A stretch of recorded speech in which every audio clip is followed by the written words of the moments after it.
J'ai demandé qu'on se réunisse pour parler d'un problème grave, celui du vol, qui devient un mal dans notre village. Nous jeunes ne pouvons pas nous asseoir et regarder ces voleurs finir le bétail, les poules et pintades de notre village. Non, il faut faire quelque chose. Mais quoi? Tu as raison.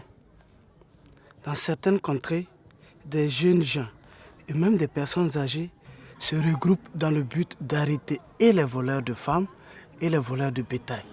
Et je pense que nous pouvons en faire pareil dans notre village, n'est-ce pas? J'ai appris qu'ils sont très armés et ils font peur aux voleurs. Nous devons former un groupe comme ça chez nous pour arrêter ces voleurs. Si on s'élève contre eux là, ils vont aller ailleurs. Oui, on peut s'organiser par quartier. Nous avons jusqu'à 4 grands quartiers dans notre village. Et pour un début, si nous avons 2 éléments par quartier, je pense que c'est largement suffisant. Nous allons faire les patrouilles ensemble.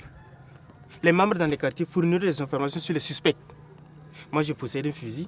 Il y a aussi celui de mon grand frère. Salif, laisse tomber cette affaire de fusil. Il s'agit pour nous d'arrêter les bandits et les grands brigands de grands chemins. Il ne s'agit pas pour nous de leur tirer dessus. Et si eux tirent sur nous? J'ai pas envie de mourir tué par un bandit. Moussa, calme-toi. Il y a une chose que vous devez savoir. En matière de droit, nous ne devrions pas être les premiers à tirer sur des individus.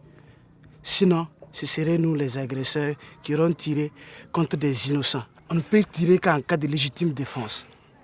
Écoutez, on a trop parlé. Hein? Maintenant, passons au travail. On se retrouve le soir au complet. Ok? Ok.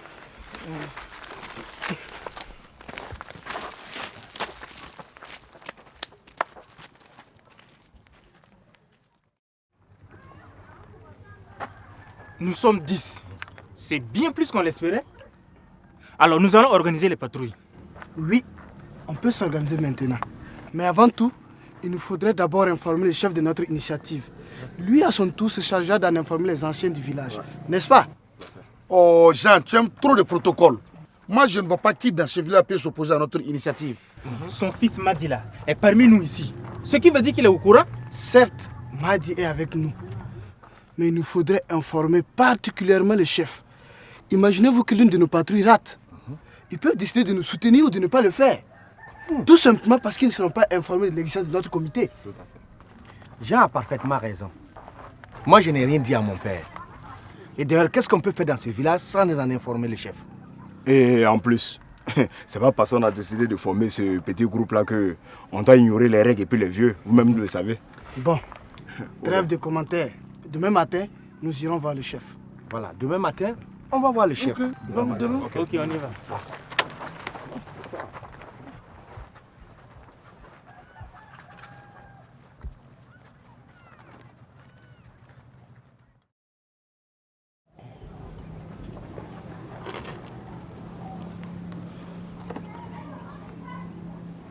Et nous sommes venus vous informer, chef, que nous avons formé un groupe pour arrêter les voleurs.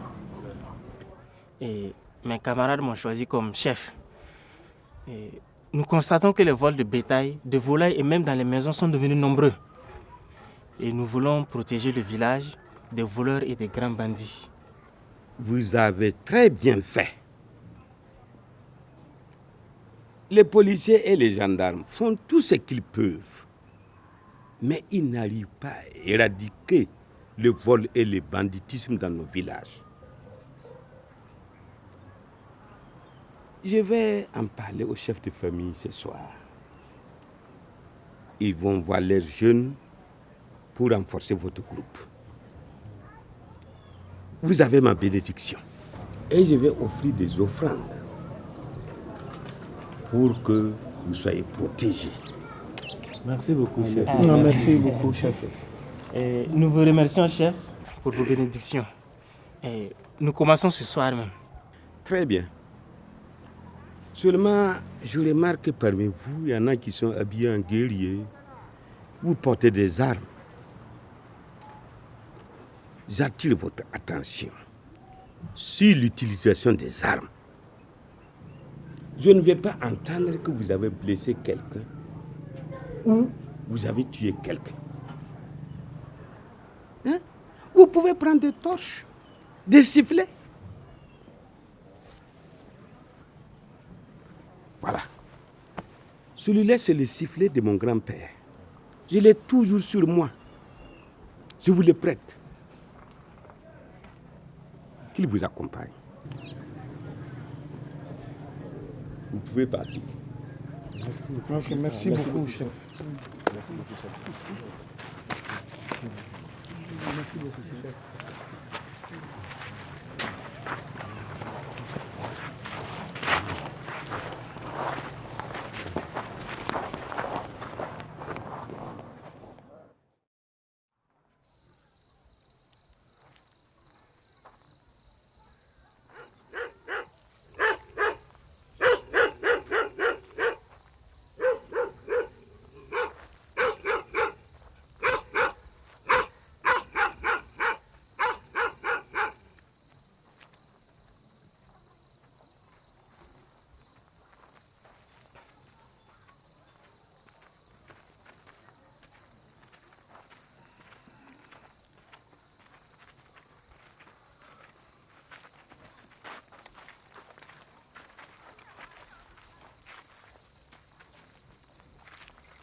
Rien à signaler.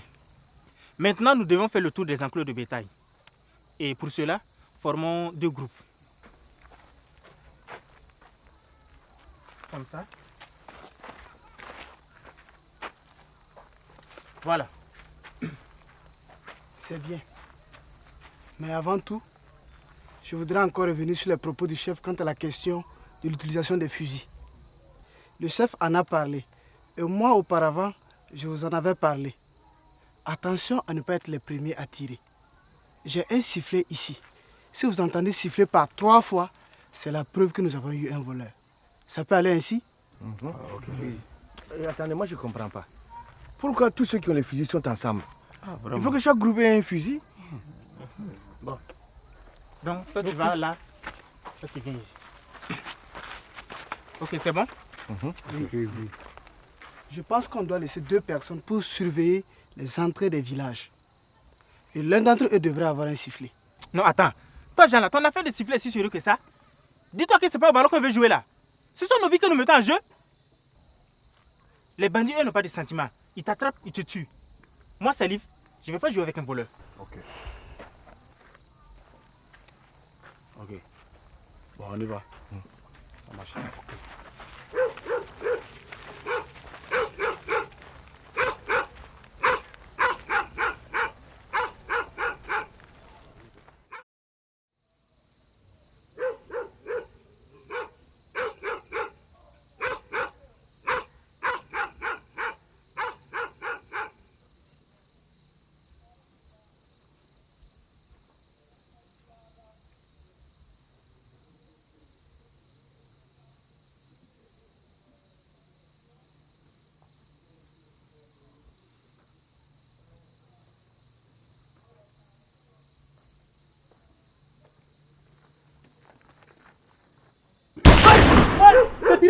Ne tirez pas, c'est M. Boli.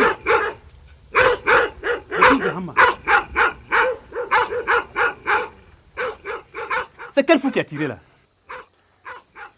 Excuse-moi, Boli. C'est moi qui ai tiré. Je pensais que c'était un voleur. Mais comment tu vas croire que c'est un voleur? Hein? Tu n'as même pas demandé qui c'est. Hein?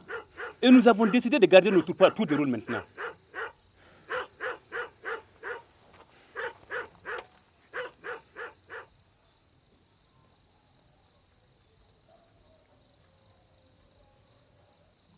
Tu as eu la chance. Si un de mes animaux était mort ou blessé là, tu allais dire la vérité. Mais d'ailleurs, qui vous a dit de venir faire la garde ici? Boli, c'est aujourd'hui que nous avons décidé de protéger le village. Mais informez les gens. Est-ce que ce n'est pas vous-même les mêmes voleurs là? Oh, pardon, Bouli. C'est une erreur de notre part. C'est simplement ça. Laisse tomber quoi? C'est quoi?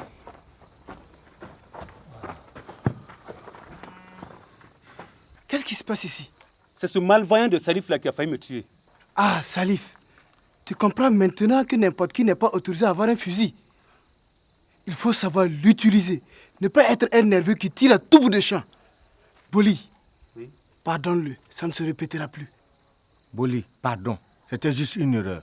Laisse tomber. Toi aussi. Le matin, le chef informera le village et vous aussi les Peuls. Je laisse tomber.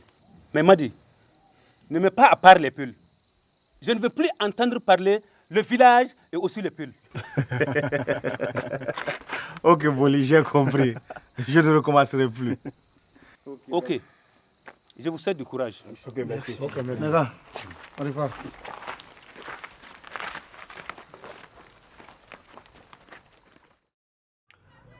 Le chef m'a demandé qui chassait aux abords du village hier soir.